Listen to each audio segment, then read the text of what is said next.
Voyons quels sont les effets des écrans sur le développement de l'enfant. Les écrans, est-ce vraiment si grave pour les enfants? Oui, ça peut l'être. Mais pas parce que les écrans c'est le diable, parce que le cerveau des enfants est en construction et que les écrans peuvent perturber ce chantier-là. Ce qu'il faut comprendre, c'est que le cerveau d'un enfant se développe à toute vitesse pendant les premières années. Et ce développement dépend de l'expérience directe. Bouger, toucher, écouter des vraies voix, regarder des visages, manipuler des objets, interagir avec les gens. Tout ça, les écrans ne le remplacent pas. Alors, quels sont les vrais risques des écrans?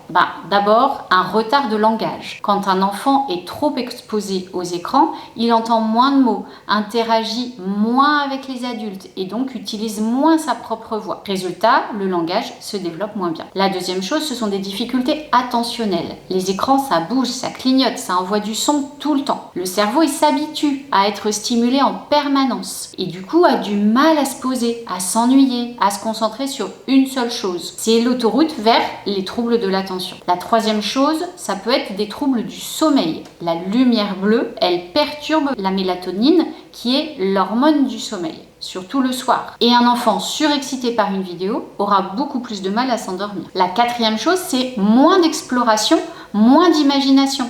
Un enfant qui passe trop de temps sur un écran, c'est du temps qu'il ne passe pas à jouer, à grimper, à dessiner, à inventer, à parler, à poser des questions. Or ça, c'est le vrai carburant du développement. Bien souvent, devant l'écran, l'enfant, il est passif. Il ne manipule pas les choses, il ne s'approprie pas ce qu'il voit, car il n'agit pas directement dessus. Or, c'est comme ça qu'on comprend, qu'on retient et qu'on est capable de se resservir de quelque chose. Si on ne se l'est pas approprié en manipulant mentalement ou physiquement, on ne le retient pas. Donc, ce n'est pas jamais d'écran, c'est juste pas trop tôt et pas trop souvent. Alors, avant 3 ans, 0 écran.